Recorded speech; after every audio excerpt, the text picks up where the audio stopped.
রায়হান রাফি পরিচালিত শাকিব খানের তুফান ঝড় তুলেছে সারা দেশের প্রেক্ষাগৃহগুলোতে। সিনেমাটি ২ দশকের ইতিহাসে বাংলা চলচ্চিত্রের মধ্যে সর্বোচ্চ শোর রেকর্ড করেছে। সিনেমাটির গান দুটো সুপারহিট। গান দুটোতেই কলকাতার জনপ্রিয় অভিনেত্রী মিমি চক্রবর্তী রয়েছেন। বাংলাদেশে ইউটিউব ট্রেন্ডিংয়ে শীর্ষে উঠে এসেছে দুষ্টু কোকিল। সম্প্রতি এক সাক্ষাৎকারে তুফান সিনেমা নিয়ে কথা বলেছেন মিমি চক্রবর্তী। সাক্ষাৎকারে মিমি বলেন, অনেকদিন পরে বাণিজ্যিক বাংলা ছবির গান এত জনপ্রিয় হলো।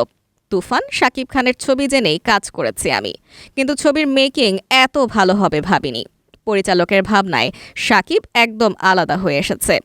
এই ছবি বাংলাদেশের ২০ বছরের রেকর্ড ভেঙে দিয়েছে। তুফান নিয়ে বাংলাদেশের আবেগের কথা উল্লেখ করে অভিনেত্রী জানালেন, শুধুমাত্র তুফান ছবি দেখার জন্য বাংলাদেশের নতুন প্রেক্ষাগৃহ তৈরি হয়েছে। বাংলাদেশের মানুষ কিন্তু ভালো কাজকে দারুণভাবে গ্রহণ করতে জানে। এসি ছাড়া হলে এই গানের সঙ্গে অসংখ্য লোক নাচছে, আর আমাদের এখানে গান শুনে খারাপ মন্তব্য করতে ব্যস্ত লোকে। শাকিব প্রসঙ্গে মিমি জানান, কাজের সূত্রেই বন্ধুত্ব হয়েছে। কাজ করার সঙ্গে সঙ্গে নিজেদের ধর্মের ভিন্ন অভিন্ন দিক নিয়ে আলোচনা করেছেন তারা। মিমি এখন নিরামিষ খান, সে নিয়ে কৌতূহল প্রকাশ করেছেন শাকিব।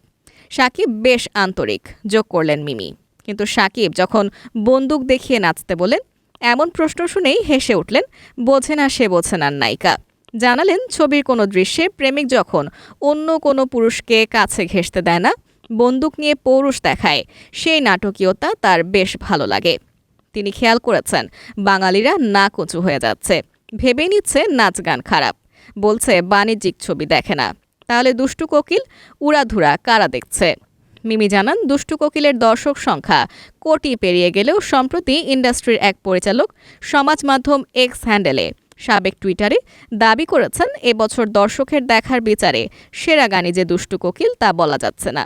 এখনও সেরা হওয়ার সম্ভাবনা আছে, এমন গান আসতে পারে।